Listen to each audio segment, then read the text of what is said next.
Have you ever felt your energy slipping away, like water running through your hands?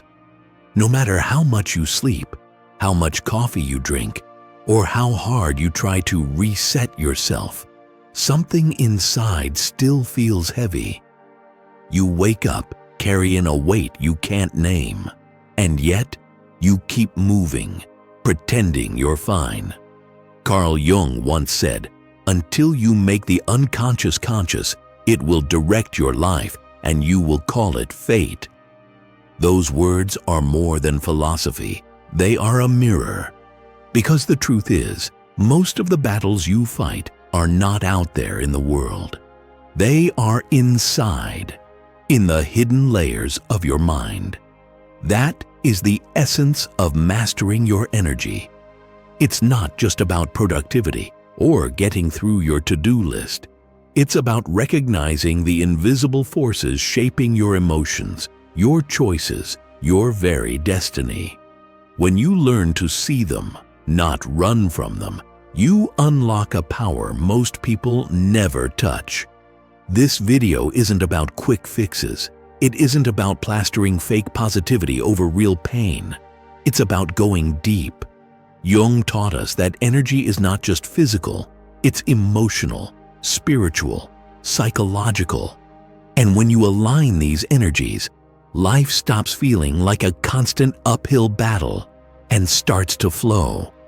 So today, I'm going to take you through 5 Jungian ways to master your energy. These are not abstract theories. They are truths you already know in your bones. You've felt them in moments of exhaustion, in moments of conflict, in the sparks of transformation. And when you hear them, something in you will awaken. Watch slowly. Let every word reach you, because once you master your energy, you begin to master your life. Now let's get into it.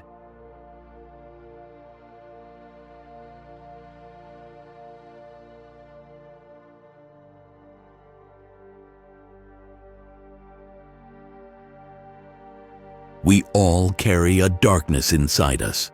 Carl Jung called it the shadow, the side of ourselves we bury, deny, and lock away. It's the anger we swallow with a smile, the jealousy we mask behind politeness, the heartbreak we bury so deep it poisons us in silence. Most people spend their entire lives running from this part of themselves, pretending it isn't there. But here's the terrifying truth. The more you run from your shadow, the more it hunts you. Think about it. That outburst you regret, that envy you can't explain, that heavy sadness that creeps in at night. Those aren't random. They are your shadow breaking through the cracks. What you repress does not vanish. It grows teeth. What you bury does not die. It waits. Dark psychology has always revealed the same brutal law. What you refuse to face will one day take control of you. But listen carefully. Your shadow is not your enemy. It is your mirror. Imagine it not as a demon, but as a wounded child pounding on the door. You can keep locking the door, pretending you don't hear it, but eventually it will break in. Or you can open the door, face it, hold it, and in that moment, the chaos you feared becomes a source of power. Because here's the secret, your shadow holds your trapped energy. The fire you thought was dangerous is the very fuel you need. Once embraced, it transforms into creativity, into raw passion, into authenticity so fierce it can shake the room when you walk in. So I ask you, pause, breathe, dig deeper than you ever have before. What part of you are you still running from? Because that is where your true power has been waiting all along.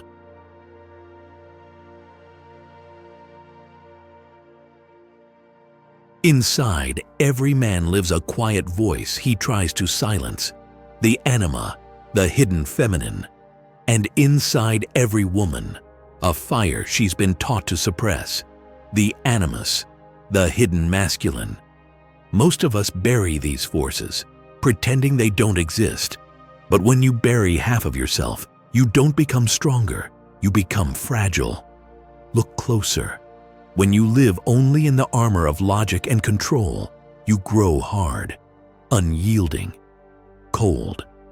But hardness cracks. A single strike and you shatter.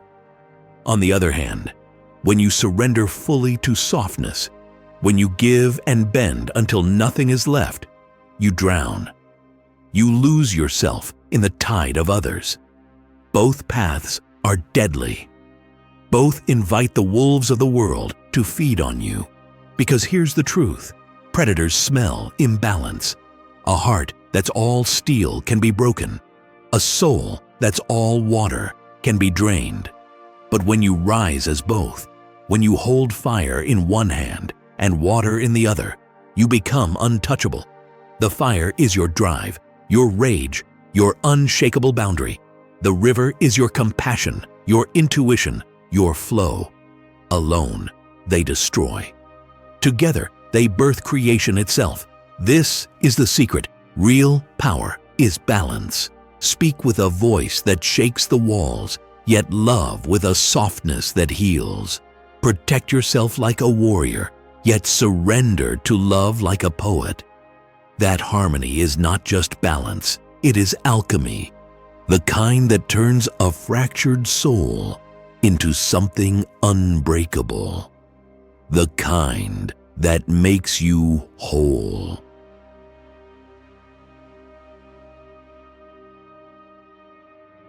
Pain doesn't whisper, it screams. It tears through the soul like a storm tearing at fragile branches. But inside that chaos, there's a strange invitation, one that demands you don't turn away.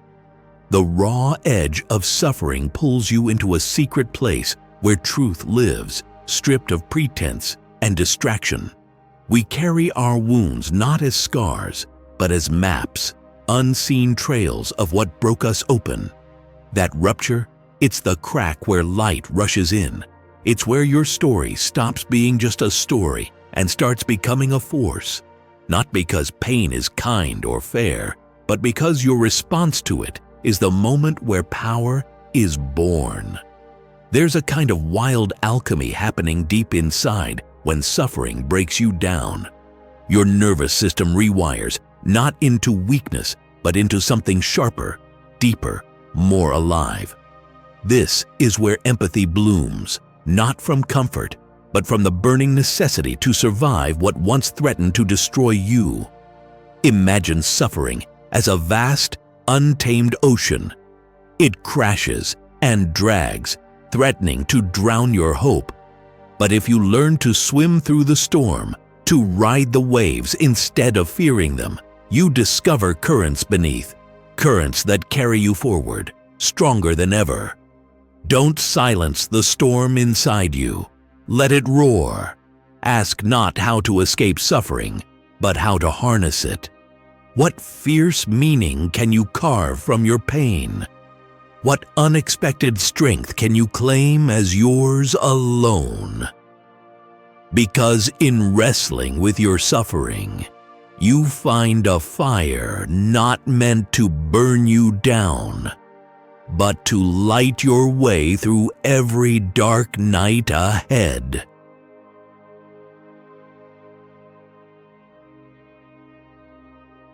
There's a language beyond words, a secret code your soul uses to speak to you.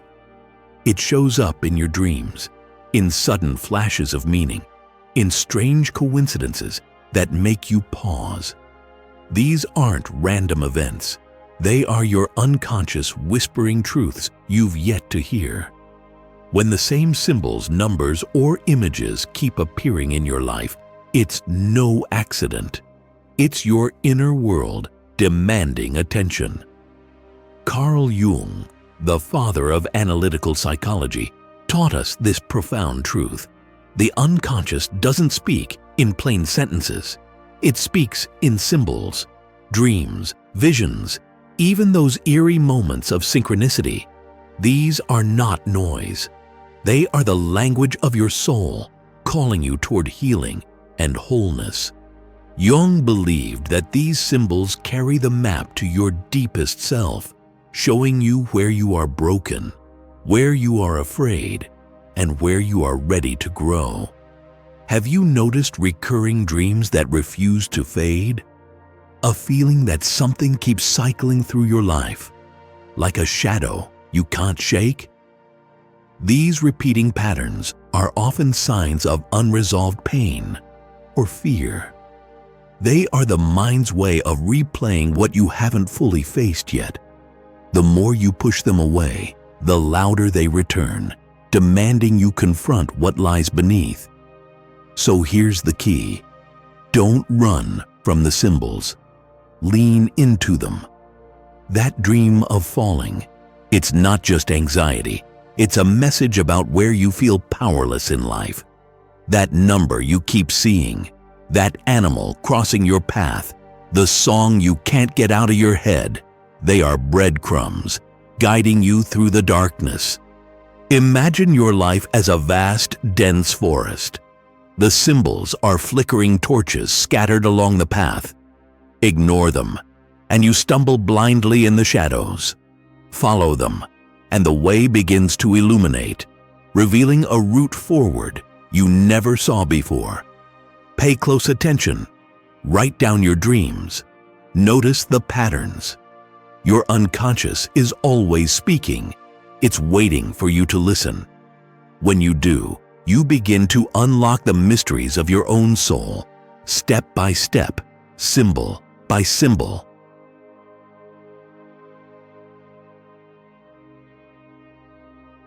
True strength isn't born from perfection. It's forged in the fires of every scar, every contradiction living inside you. Life splits you open, pulls you in opposing directions, and it's in those fractures that your energy leaks away. When parts of you fight to be heard, ambition clawing one way, longing for peace pulling the other, your spirit wastes its force in internal battles. But here's the secret. Power comes when you stop trying to silence the parts you don't like. The anger, the fear, the doubts, the dreams, they are not enemies. They are pieces of your soul, raw and real. When you start to hold them all without shame, you stop bleeding energy into conflict. You reclaim it. Imagine your psyche as a mosaic shattered by life's blows. Alone, each shard is sharp, unstable. But when you place them side by side, no piece discarded, something extraordinary happens. The cracks become part of the design, turning chaos into a masterpiece of resilience and light. Integration is not a neat process. It's a wild, messy embrace of your full self. To master your energy is to stop running from your shadows and instead carry them as your armor. Say it loud, I am the sum of every broken piece, and together I am whole. Mastering your energy isn't about running away from life's challenges. It's about leaning into them with courage and openness. It means confronting the parts of yourself you often hide, the shadow within, because only by facing darkness can you find your true light. It's about balancing the inner masculine and feminine forces, allowing your soul's symbols to guide you like a compass through chaos. When you transform pain into meaning and integrate every fragment of your being, you step into a powerful alignment with your deepest self. Jung's wisdom isn't some distant theory. It lives inside your every struggle, your heartbreak, your triumph. It's the path you walk, raw and real, toward wholeness. So carry this truth close. When you master your energy, you don't just shape your life, you become the master of your own destiny.